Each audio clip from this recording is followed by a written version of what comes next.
Mercredi, des idées en goguette. Marché ouvert, des idées en vrac. Émission sur Alliance 92, tous les mercredis à 6h45 et 7h30. Rediffusion le même jour à 17h30 et à 18h.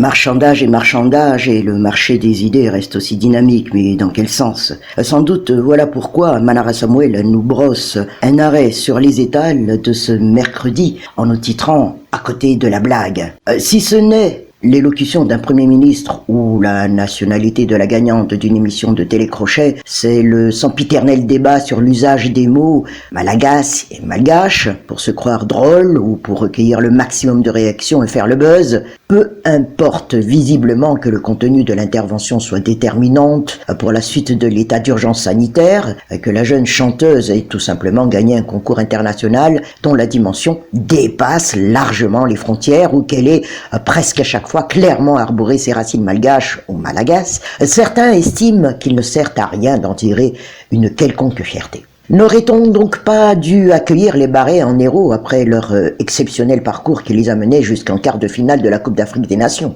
Serait-il malvenu de faire preuve d'un peu de chauvinisme lorsqu'un de ces sportifs expatriés se démarque dans les champions étrangers dans lesquels ils évoluent? Si l'on suit la logique, on ne devrait donc tout simplement plus donner aucun relief lorsque des compatriotes brillent à l'international. Pour d'autres, remarque ici Manara Samuel, rien ne sert d'ouvrir certaines régions si Analamanga reste fermée, comme si Madagascar se réduisait à cette région. Tous les chemins mènent peut-être à Rome, mais les autres régions ne sont pas complètement dépourvues de réseaux routiers les reliant avec d'autres villes. Que des infrastructures aient été construites ou réhabilitées, d'aucuns semblent s'être fixés comme leitmotiv d'en trouver des aspects négatifs. À se demander si pour cela la vie a encore un quelconque sens. L'épidémie de Covid-19 et la crise sanitaire qui en a résulté ont chamboulé tout le fonctionnement de la vie socio-économique. Mais à voir ce qui s'écrit ou se dit, il semblerait aussi que le virus ait provoqué une crise des valeurs, dont certaines comme la solidarité, l'empathie, la bienveillance, le patriotisme ont tendance à se perdre. Comme le temps perdu dans ses futilités, à débattre de sujets qui n'en valent pas la peine, à ne pas se poser les bonnes questions. Bref, tu t'en passais à côté de l'essentiel. Et à tout de suite sur En Route. Mercredi, des idées en goguette. Marché ouvert, des idées en vrac. Émission sur Alliance 92, tous les mercredis à 6h45 et 7h30. Rediffusion le même jour à 17h30 et à 18h. Certes, l'épidémie de Covid-19 et la crise sanitaire qui en a résulté ont chamboulé tout le fonctionnement de la vie socio-économique. Mais à voir ce qui s'écrit ou se dit, il semblerait aussi que le virus ait provoqué une crise des valeurs dont certaines comme la solidarité, l'empathie, la bienveillance, le patriotisme ont tendance à se perdre. Comme le temps perdu dans des futilités, à débattre de sujets qui n'en valent pas la peine, à ne pas se poser les bonnes questions, bref, du temps passé à côté de l'essentiel. D'où, ici, le produit, en ce mercredi des idées en goguette, à côté de la blague, nous dit ici Manara Samuel. Il y a aussi le niveau de vigilance à maintenir. Un élément essentiel justement est de continuer à se concentrer sur la lutte anti-Covid.